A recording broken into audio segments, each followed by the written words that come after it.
جھوٹ کے بغیر کام نہیں چلتا. سبحان اللہ، یہ مسلمان کہتا ہے. سود کے بغیر کام نہیں چلتا، یہ مسلمان کے جب بول ہوں تو زمین آسمان کانپے نہ تو کیا کرے. الا لعنت اللہ علی الکاذبین، اللہ نے کہا غور سے سنو، جھوٹوں پہ اللہ کی لعنت. اور یہ سب تاجر کہتے ہیں جھوٹ کے بغیر کام نہیں چلتا. ایک تاجر نے نا، اچھا بڑا تاجر تھا، وہ 3 دن لگا داڑھی رکھ لی چھوٹی چھوٹی. تو مجھے بڑی خوشی ہوئی. کچھ دن بعد ملاقات ہوئی تو شیو کیا ہوگا. میں نے کہا یہ کیا کیا؟ کہنے لگا جو سارا دن جھوٹ بولنا پڑتا تو میں نے شیو کرا دیا. میں نے کہا اللہ کے بندے، کوئی داڑھی کی وجہ سے جھوٹ حرام ہے؟ جھوٹ تو کلمے کی وجہ سے حرام ہے. اب تو نے 2 گناہ شروع کر دیے، داڑھی بھی منڈائی، جھوٹ بھی بولا. تو اب داڑھی منڈانے سے جھوٹ حلال ہو گیا.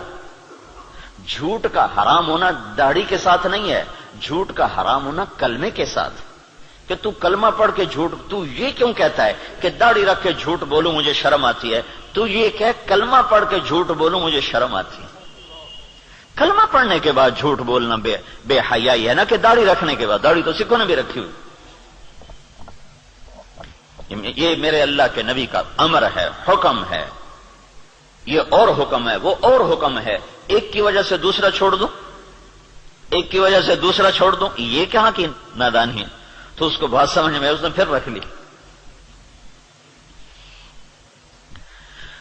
تو اب جب تاجر کہے جھوٹ کے بغیر کام نہیں چلتا، سود کے بغیر تجارت نہیں چلتی، اور اللہ کہے لعنت اللہ علی الکاذبین، جھوٹوں پہ اللہ کی لعنت، اور اللہ تعالیٰ کہے فاذنوا بحرب من اللہ ورسولہ، یا سود چھوڑ دو یا اللہ اس کے رسول سے جنگ لڑنے کے لیے تیار ہو جاؤ.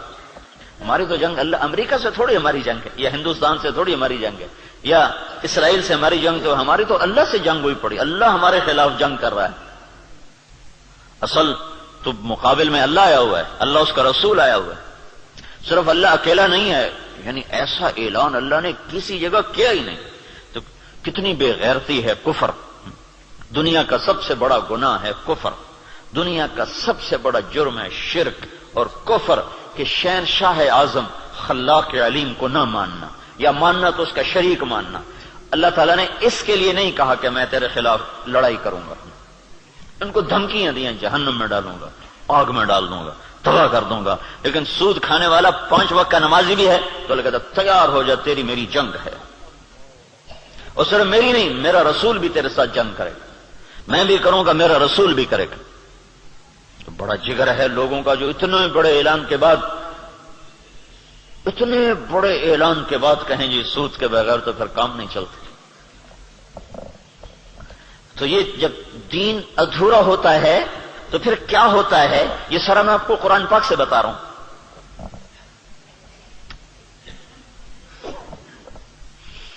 ہائے ہائے میرے بھائیو، اگر اللہ کے رسول کی ہمیں پشت پناہی نہ ہوتی تو اللہ کی قسم ہم بندر خنزیر بن چکے ہوتے. دعا دو اس مدینے والے کو جو اتنا رویا ہے. کوئی نبی اتنا نہیں رویا کہ اللہ کو جبریل بھیجنا پڑے کہ بس کر اتنا نہ رو. کوئی نبی اتنا نہیں رویا ہے. اور تمہارا نبی اتنا رویا ہے کہ ایک دفعہ نہیں سینکڑوں دفعہ جبریل آیا ہے، یا رسول اللہ، اللہ کہہ رہا ہے اتنا نہ رو. اور اس کو چھوڑو، قرآن کی گواہی سنو، قرآن کی جو قیامت تک پڑھا جائے گا، قیامت تک پڑھا جائے گا. اور ہر گھر میں ہے. حدیث پاک تو انہی کے گھر میں ہوگی جس کو تھوڑا حدیث کا علم ہے، لیکن قرآن تو ہر پڑھے لکھے ان پڑھ کے گھر میں ہوتا ہے.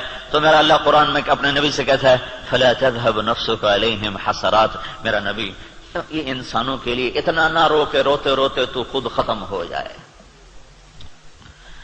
یہ اگر ان کے آنسو نہ ہوتے اور ان کی دعائیں نہ ہوتی اور ان کا رونا دھونا نہ ہوتا تو اللہ ہم پر بھی ایسے ہی رندہ چلاتا جیسے پہلی قوموں پہ رندہ چلا کہ بندر بنا دو، خنزیر بنا دو، پتھروں سے دبا دو، پانیوں سے بہا دو، ہواؤں سے اڑا دو، کر دیتا. اللہ کی ہم سے کیا رشتہ داری، کیا تعلق؟ ان اللہ لغنی عن العالمین، اللہ کا میں سب سے بے نیاز، سب سے غنی